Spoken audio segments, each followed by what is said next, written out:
So this is chapter 15, and Robin's got a job in St Michael's Market, and this is her first day. It's a Saturday job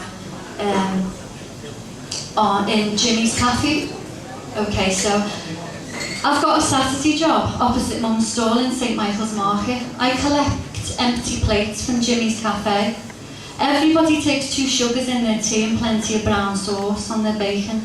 The last Saturday girl got the sack for dropping things. A bag of nerves she was, the owner tells me, so be careful and don't mess up. He shouts across the cafe to a woman, Edna, this is the new girl, Robin, so be nice. I look across at Edna, watch the slow way she looks me up and down. Edna has hair the colour of tomato sauce. It's pinned up high on top of her head. Her face is wide around the cheeks, and when she talks, her small mouth looks like it's sinking. Jimmy asks me if I can write, hands me a little pad and pencil so that I can take down the orders. He lifts a yellow overall off a hook behind the counter. Here, might be a bit big, but it'll do. Oh, and you get to choose your dinner for free. Jimmy lifts the flap open on a little glass box and slides chocolate eclairs, custard pies and ring donuts inside. Music plays on the radio. There's the smell of bacon frying and me in the middle of a world with nothing but grown-ups that aren't Mum or Dad.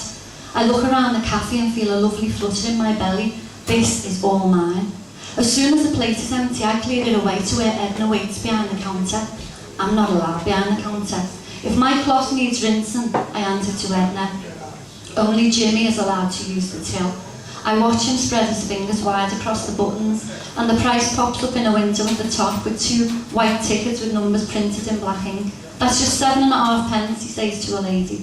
He counts out the change in his own hand before he gives it to her. Jimmy says the customer is always right, which means we can't mess up. Edna rolls her eyes. I watch, and if someone gives him a note, a pound, a 5 or a 10, he sits there on a little shelf above the drawer. After he's given the change, he watches the customer walk away, only then he puts it in the till. There's a handwritten sign above him, and it reads, no mistakes can be rectified after you leave. Edna isn't allowed to use the till. If Jimmy goes to the toilet and somebody gets up to pay, Edna smiles at them and says, won't be a minute. I've never heard the name Edna before. And when we get quiet, I use my pencil and pad to jumble up the letters of her name to see if there's a better one hidden inside. Inside Edna I find Need, Dane, Andy, Dean and Aidan. I like Dean best. That's a boy's name, like Dean Martin, the singer. Edna cracks eggs into a massive black frying pan, chews on a stick of juicy fruit, blows out big bubbles and says shit and hell when fat splats on her skin. Thickens 2 pieces of toast in store, but it doesn't sink in. She picks up my pad. What are you writing? I snatch it back. Nothing. Take this to table 5, she says, and don't let Jimmy see you doing nothing. If you can't find anything that needs doing, get the brush out and pretend. I feel like I've been here for hours. Then I see Mum at the counter. All right, Jimmy, lad, can you take a break with me? He nods, and we walk away. Mum lights a cigarette. Don't wait to be told. Robin stands in there like on the scale. Look around, see what needs doing, and do it. Once they have to start telling you, it's all over. By the time I get back to Jimmy's Cafe, I feel like it's already all over.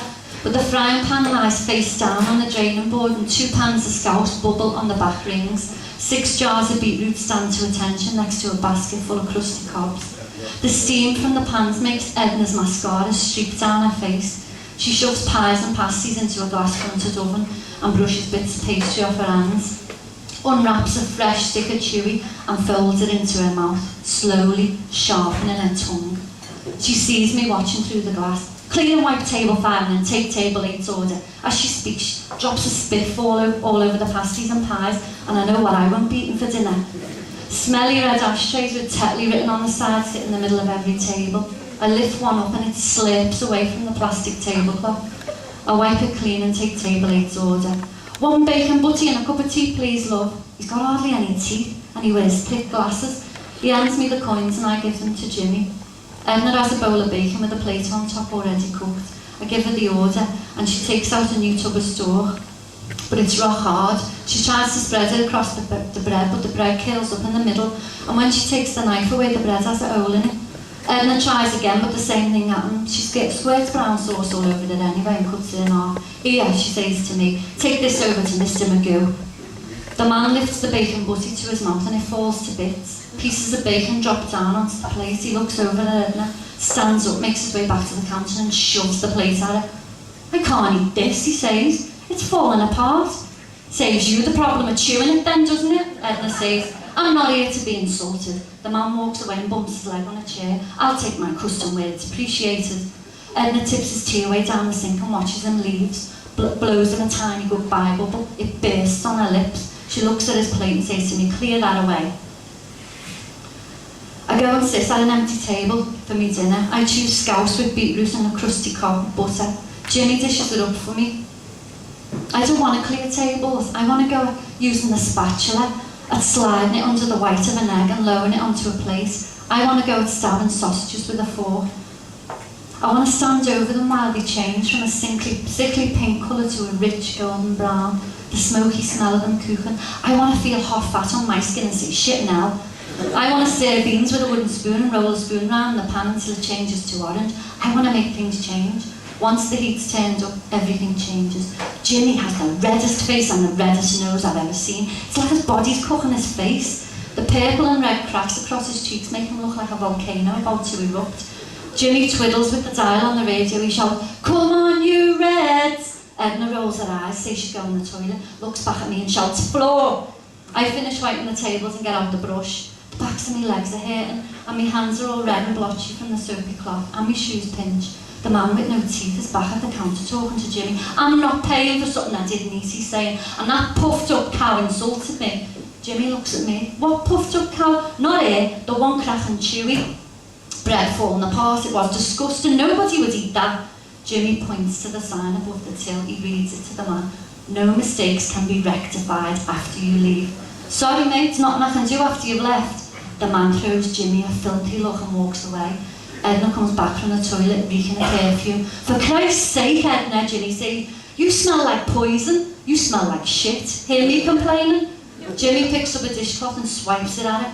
He laughs a big belly laugh that makes me decide to like him. Jimmy explains about the man coming back and how he wasn't pleased with his bacon butty. "Robin dropped it," Edna whispers. "I saw it." Clumsy sod, but I pretended I never like to give it a chance.